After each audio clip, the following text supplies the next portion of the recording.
Olá, queridos, uma boa tarde a todos. Que a graça e a paz do Senhor Jesus Cristo esteja sobre as nossas vidas. Que maravilha, querido, poder estar compartilhando com vocês mais uma vez da poderosa palavra de Deus. Querido, desejo para você, em nome de Jesus, que as bênçãos de Deus venham estar transbordando sobre a sua vida, sobre o seu lar. Eu não sei como é que você está vivendo, não sei como é que está a sua vida, mas tenha plena certeza que Deus está contigo. Deus não te abandonou. Você aí que está desesperado, dizendo: Deus me abandonou. Deus não te abandonou. Deus continua com você. Então, por que eu estou sofrendo? O sofrimento, ele tem a função pedagógica em nossa vida. O sofrimento, ele não vem para nos destruir. Já dizem que tempos difíceis fazem homens fortes. E não tem como descobrir quem é forte através somente dos momentos de maravilha. São os dias maus, são os dias de provas, são dias de tribulação que nos aperfeiçoam a despertar o guerreiro que o Senhor sabe que nós somos. E claro, não confiando em nossas próprias forças, em nosso próprio braço, mas sempre reconhecendo que tudo é Deus na nossa vida. Então que Deus possa te ajudar, querido. Deus possa te fazer crescer na sabedoria e na dependência dEle. Queridos, eu quero nessa tarde compartilhar com vocês um texto aqui muito abençoado, aqui no livro de Mateus, no capítulo de número 5. Uma passagem muito conhecida, onde nós vamos estar meditando acerca do Sermão do Monte. As oito bem-aventuranças que o Senhor Jesus Cristo vai mencionar. Olha o que diz a Bíblia Sagrada. E Jesus, vendo a multidão, subiu ao monte, e assentando-se, aproximando-se seus discípulos, disse, e abrindo a sua boca, os ensinava, dizendo: Bem-aventurados os pobres de espírito, porque deles é o reino dos céus. Bem-aventurados os que choram, porque eles serão consolados. Bem-aventurados os mansos, porque eles herdarão a terra. Bem-aventurados os que têm fome e sede de justiça, porque eles serão fartos. Bem-aventurados os misericordiosos, porque eles alcançarão misericórdia. Bem-aventurados os limpos de coração, porque eles verão a Deus. Bem-aventurados os pacificadores, porque eles serão chamados filhos de Deus. Bem-aventurados que sofrem perseguição por causa da justiça, porque deles é o reino dos céus. Bem-aventurados sois vós quando vos injuriarem, perseguirem e mentindo disserem todo mal contra vós por minha causa. Exultai e alegrai-vos, porque é grande o vosso galardão nos céus, porque assim perseguiram os profetas que foram antes de vós.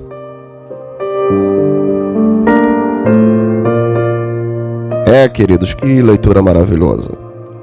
Nós vamos ver o Senhor Jesus se reunindo com uma grande multidão, naquilo que nós conhecemos como Sermão do Monte. E Jesus começa a pregar para aquela multidão 8 bem-aventuranças. E a primeira bem-aventurança que Jesus vai falar está no versículo de número 3 do capítulo 5. Nós lemos: Bem-aventurado os pobres de espírito. Nada tem a ver, tá, querido? Miserável de espírito. Miserável de espírito é totalmente diferente de pobre de espírito. Ser pobre de espírito significa reconhecer suas próprias falhas e sua dependência total de Deus. Então Jesus inicia a sua bem-aventurança fazendo questão de mencionar a palavra pobre de espírito, que é aquela pessoa que ela depende 100%, não dos seus braços, por mais que talvez ele tenha força, não da sua condição, porque talvez pode ter uma condição até confortável, trabalha, tem uma condição confortável, mas é uma pessoa que ela reconhece que nada ela tem se não vier e se não for uma providência da parte de Deus. O Senhor Jesus, ele deixa bem claro que aqueles que dependem dependem plenamente, são dependentes do Senhor. Se cai um pingo de chuva do céu, Ele está dizendo glória a Deus. Se o dia está escaldante, Ele está dizendo graças a Deus. Se uma porta se fechou, ou se ele está doente, Ele diz glória seja ao Senhor Jesus. Porque a sua dependência em Deus não está condicionada à sua vida boa ou uma vida de tribulação. O apóstolo Paulo, ele vai dizer que eu aprendi a me contentar com o que tenho, mas em tudo dou graças a Deus. É uma pessoa pobre de espírito. Parece uma palavra pejorativa, né? Mas pobre de espírito significa uma pessoa que é dependente total de Deus. Você é dependente total de Deus, querido? Se a porta se fechar, tu vai continuar confiante em Deus? Que Ele está cuidando de você? Você vai continuar adorando ao Senhor? Vai continuar glorificando o nome dEle? Se você ficar doente, se alguém dentro da sua casa ficar doente, tu vai continuar confiando na providência de Deus?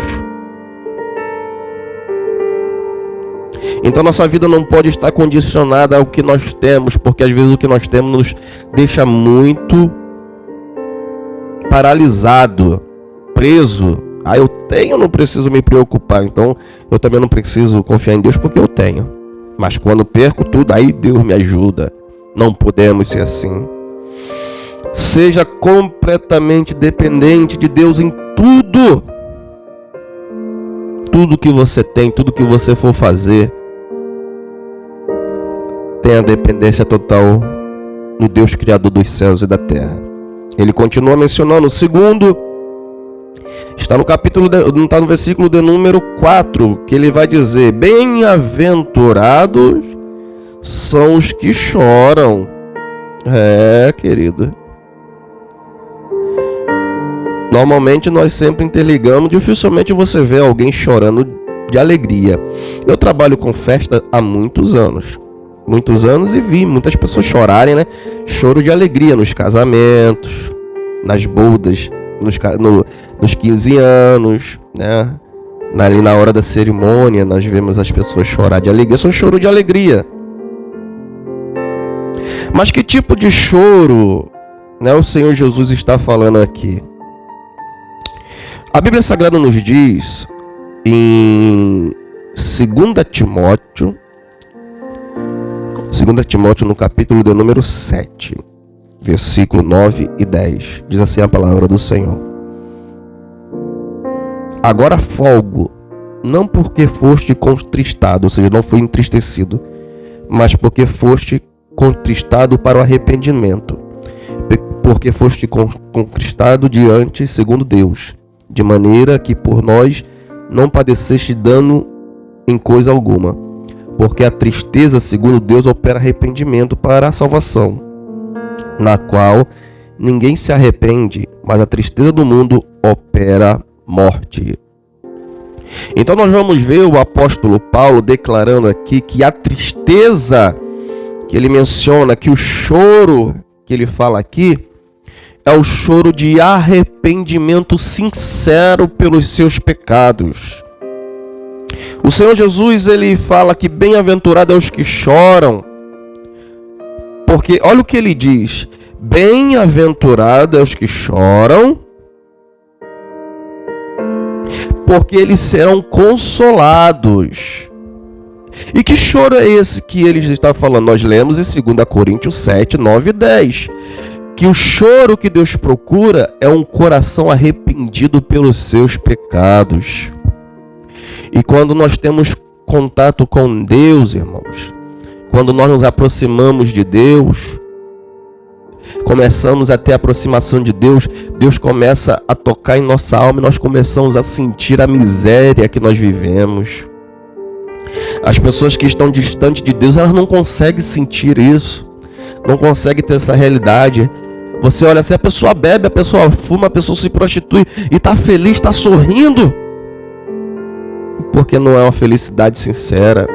Pelo contrário, o sorriso dele ali, na verdade a alma dele está chorando, desesperada, porque ela sabe que se ela não tiver um encontro com Deus, não tiver um arrependimento sincero, aquela alma está em desespero, em pranto, porque aquela alma está perdida. Mas quando nós lemos em 2 Coríntios 7, 9 e 10, que quando nós nos aproximamos de Deus, a nossa alma chora, pedindo socorro, pedindo auxílio do céu para sermos consolados.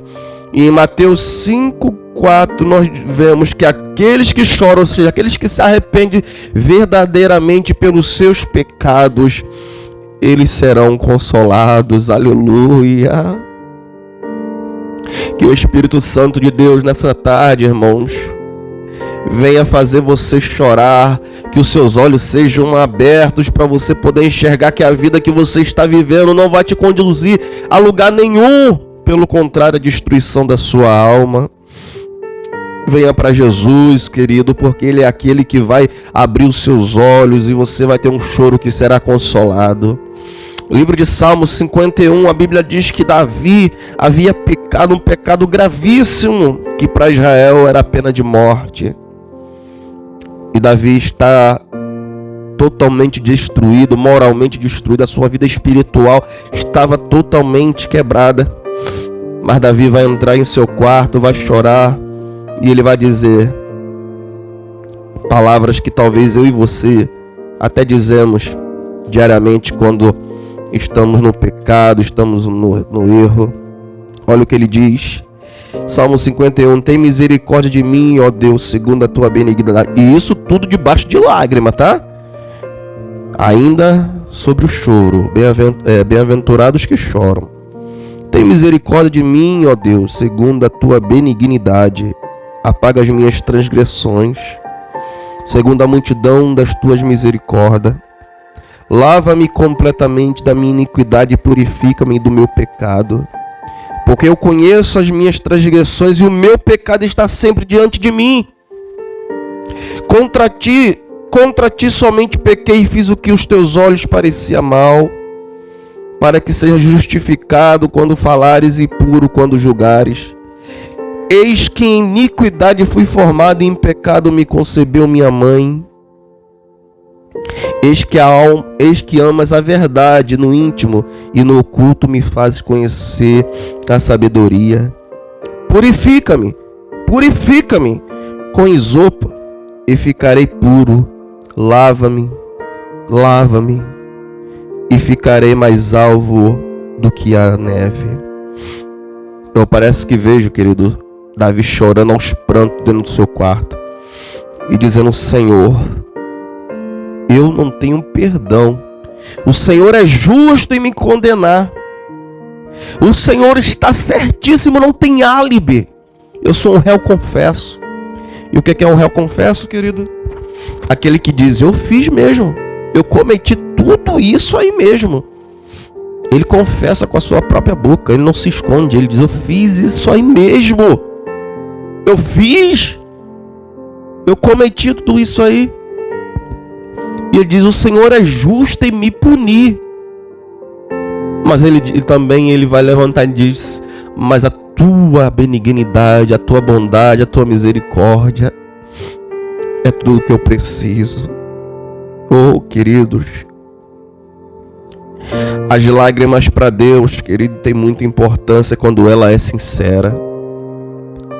Que você nessa tarde, querido, possa ser um bem-aventurado, porque as tuas lágrimas podem mudar o cenário se for de arrependimento, e Deus pode perdoar e mudar a tua vida. Glória a Deus. Que Deus abençoe a sua vida. O terceiro está em Mateus 5:5. Ele vai dizer: bem-aventurados os mansos, porque eles herdarão a terra. Olha que interessante, querido. E quando fala terra aqui, não está se referindo à nossa terra aqui, não, tá? A Bíblia está falando sempre no sentido de uma terra futura, uma terra em que após a morte ou após a vinda de Jesus. É uma recompensa eterna. Os humildes, né? No caso aqui, os mansos. Olha só. Nós vivemos em um mundo, né, que as pessoas estão muito pensando sempre em si próprio. As pessoas não têm humildade. As pessoas não têm amor pelo próximo. Olha só, não há lugar para arrogância entre os filhos de Deus. Eu que digo ser filho de Deus, eu não posso agir de arrogância, bravo, com sangue no olho, como diz, né? Como as pessoas que não conhecem a Deus. Porque a mansidão, ela é um dos frutos do Espírito.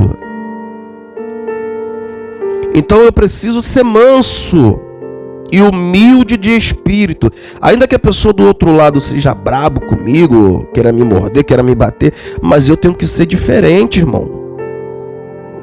Eu não posso agir igual o mundo vive. Então eu não posso agir como o mundo age. Eu não posso ter o mesmo pensamento que o mundo tem. Os mansos de espírito herdarão a terra. Olha o que diz aqui em Gálatas capítulo 5, no versículo de número 23. Contra essas coisas não há lei. E os que são de Cristo crucificaram a sua carne e as suas paixões e as suas concupiscências. Mas o fruto do Espírito é caridade, gozo, paz, longanimidade, bondade, fé, mansidão e temperança. O camarada diz que é cristão, mas é brabo, é um siri na lata. Não pode ser assim. Aquele que é manso, aquele que é humilde, aquele que entende que ninguém ganha o seu próximo para Cristo através... O que as pessoas procuravam quando as pessoas viam os cristãos, o que despertava as pessoas a procurar a igreja, a aceitar Jesus? Era a diferença que aquela igreja tinha. Nossa, esse povo é diferente. Entendeu? Esse povo é diferente. Eles não são pessoas igual aos demais, não são robôs, quer dizer, não são extraterrestres, não. São pessoas de carne e osso, sangra, entendeu? Mas o afeto que um tinha pelo outro, havia união, havia comunhão um com o outro. Eles eram humildes. O camarada entrava na casa deles para poder prender eles, eles abraçavam, eles acolhiam. Podia ser os inimigos deles, que queriam ver a morte deles, mas eles abraçavam. Porque eles sabiam que era o mandamento do Senhor. Seja manso. Seja como uma ovelha, mansa ovelha. Seja manso e humilde de coração. Porque de vocês será uma terra prometida. Vamos continuar. O quarto no versículo de número 6 vai dizer: bem-aventurados os que têm fome e sede de justiça, porque eles serão fartos. Olha o que diz. Um dos elementos da armadura de Deus é a couraça da justiça. Quem ama a Deus ama a justiça e procura fazer o que é certo.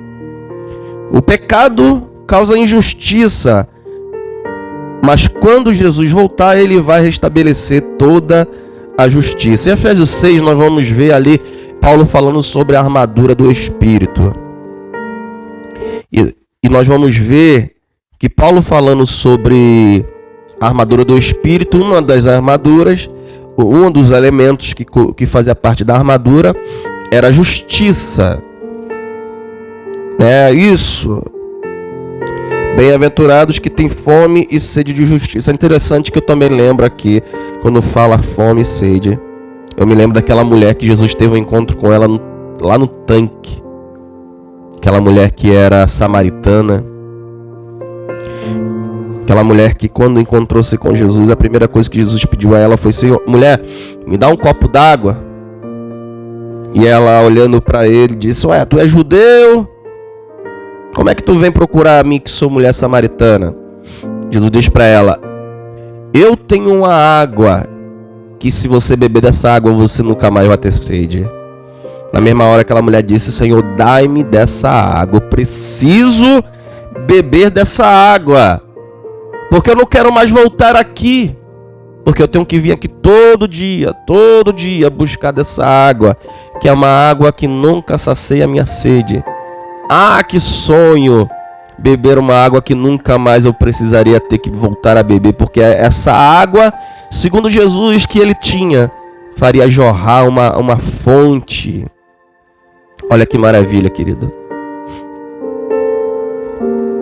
O quarto é: bem-aventurados que têm fome e sede de justiça, porque eles serão fartos.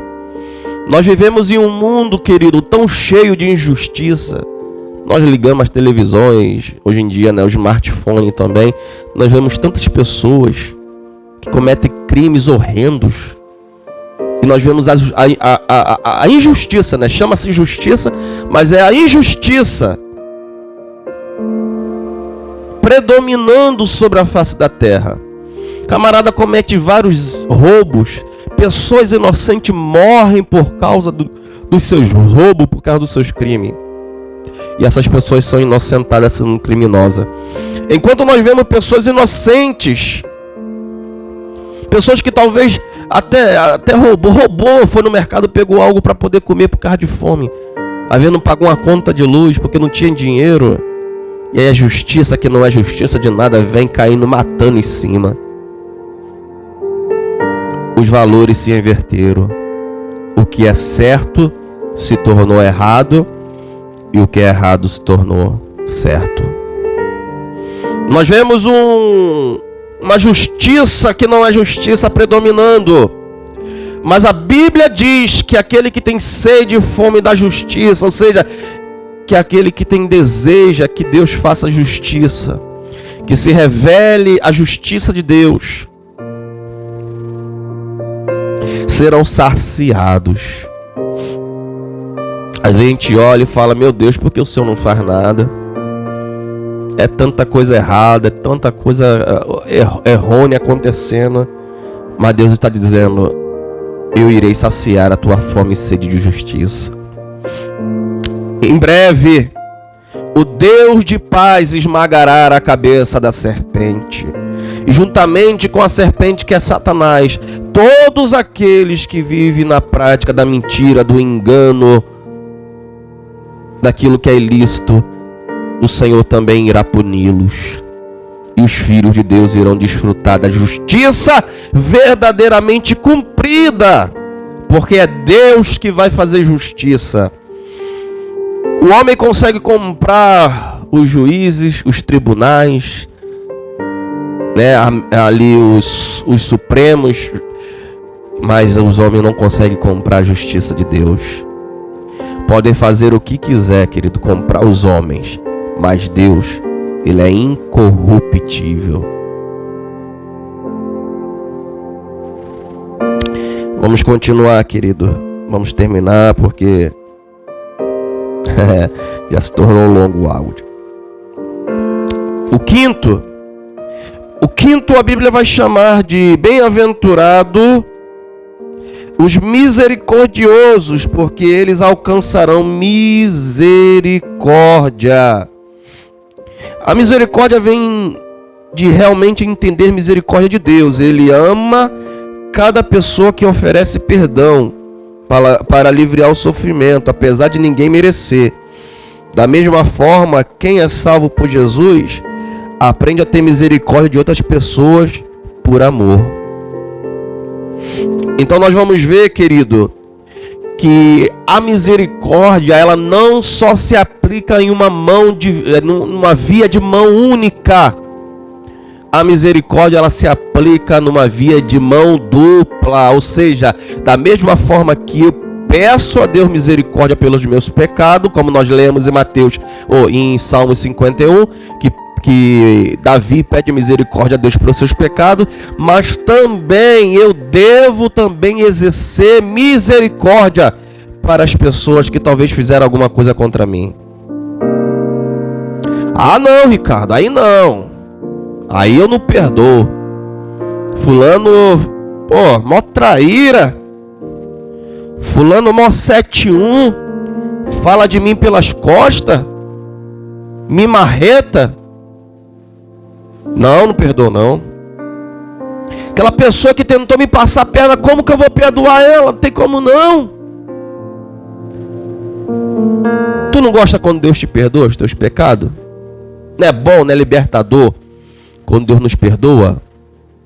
O mesmo prazer que você tem outras pessoas também que querem ter.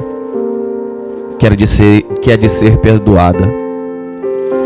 Porque ela me fez mal, eu vou virar as costas para ela. Uma coisa que eu aprendi, querido, existem algumas pessoas que de fato não dá. A Bíblia nos orienta a perdoarmos, sermos misericordiosos com as pessoas. Mas tem pessoas que realmente você deve perdoar porque é bíblico. Deus te ordena que você perdoe. Mas a convivência não é obrigado. Eu perdoo você, mas eu não sou obrigado a conviver com você.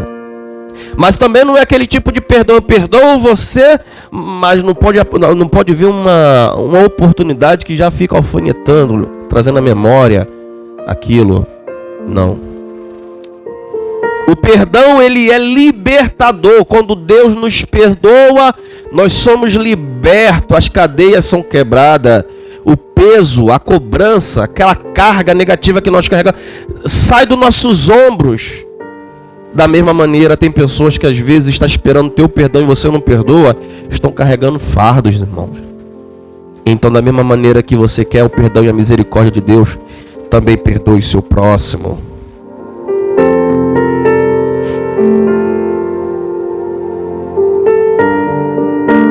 Aleluia. Glória a Deus.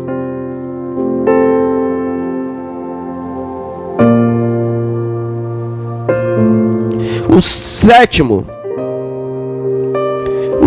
a Bíblia nos diz, aqui no versículo 8 do capítulo 5. Bem-aventurados limpos de coração, porque eles verão a Deus. Olha o que diz aqui. Quem é puro de coração receberá a bênção de ver a Deus. Nada de impuro pode entrar na presença de Deus. Jesus veio para purificar do pecado, transformando os corações. Apenas quem deixa ser purificado por Jesus pode ver a Deus. Naturalmente, é impossível que nós possamos ver a Deus, ou muito menos ficar em sua presença.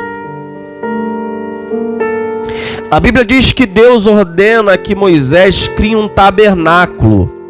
E esse tabernáculo, eles iriam colocar uma arca. E essa arca representava a presença de Deus. E Deus disse, olha, apenas o sumo sacerdote, ele vai entrar no lugar chamado Santo dos Santos, onde fica essa arca. E é uma vez por ano. E tem toda uma exigência para ele poder entrar. Não é quando ele quer, é quando eu solicitar. Então o sumo sacerdote entrava uma vez por ano no lugar chamado Santo dos Santos. E se houvesse qualquer tipo de resquício nele, ele era morto na mesma hora. Então o povo temia, tinha medo de estar na presença de Deus de qualquer maneira.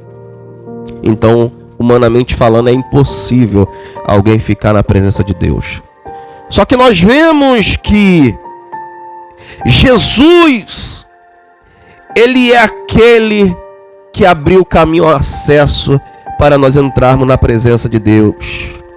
E ele nos purifica de todos os nossos pecados. E uma das graças maravilhosas que ele nos faz é nos dar a pureza do seu espírito.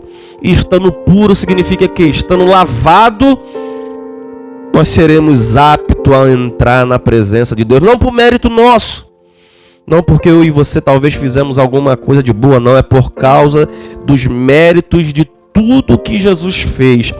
É como se a gente estivesse entrando com uma vestimenta que não é nossa. E é isso que Jesus não dá. Ele não dá uma vestimenta que não é nossa. E diz assim, ó, agora você pode entrar na presença de Deus. Entre. E esses que entrarem na presença de Deus verão a Deus como Ele é. Louvado seja Deus. Que maravilha, querido. Imagine nós pecadores sujos, que não tínhamos esperança nenhuma. Agora fomos puros, purificados. E é interessante aqui que ele fala da pureza do coração. E nós vemos que nossos dias, nossos corações andam tão carregados de tanta coisa, né? Quem é o coração que está puro? Quem é que não carrega no seu coração alguma coisa que lhe atormenta, alguns segredos obscuros dentro da sua alma? Mas aqui os puros de coração são aqueles que estão plenamente confiando no Filho de Deus, que levou sobre si todos os nossos pecados e nos fez a imagem do seu Filho. Vamos continuar, querido. O sétimo. Bem-aventurados pacificadores, porque eles serão chamados filhos de Deus. Olha que interessante, querido. Olha que interessante. Nós vemos que em nossos dias as pessoas, elas estão muito inflamadas. Já reparou? Nós temos mais pessoas querendo botar lenha na fogueira do que serem apaziguadoras. Em Romanos capítulo 12, versículo de número 21, diz assim: não te deixes vencer do mal, mas vença o mal com o bem. Olha só. Nós vivemos um tempo em que as pessoas, olha só, você já viu com certeza, nas redes sociais e até mesmo no nosso cotidiano, nós vemos pessoas, uma pessoa quando ela vê uma confusão, a pessoa quando ela vê uma briga, que as pessoas estão prestes a cair, uma atacando a outra, o que ela faz? Ela pega o telefone, abre a sua câmera e ela começa a gravar. Sai! Vai lá! E olha lá, tá perdendo! Vacilão!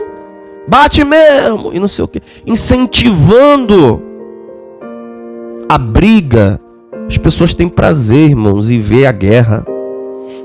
As pessoas têm prazer, querido, em ver a destruição. As pessoas têm prazer em ver um em cima do outro, desculpa a expressão, socando a cara um do outro, o sangue da pessoa jorrando, a pessoa se alegra por ver aquilo.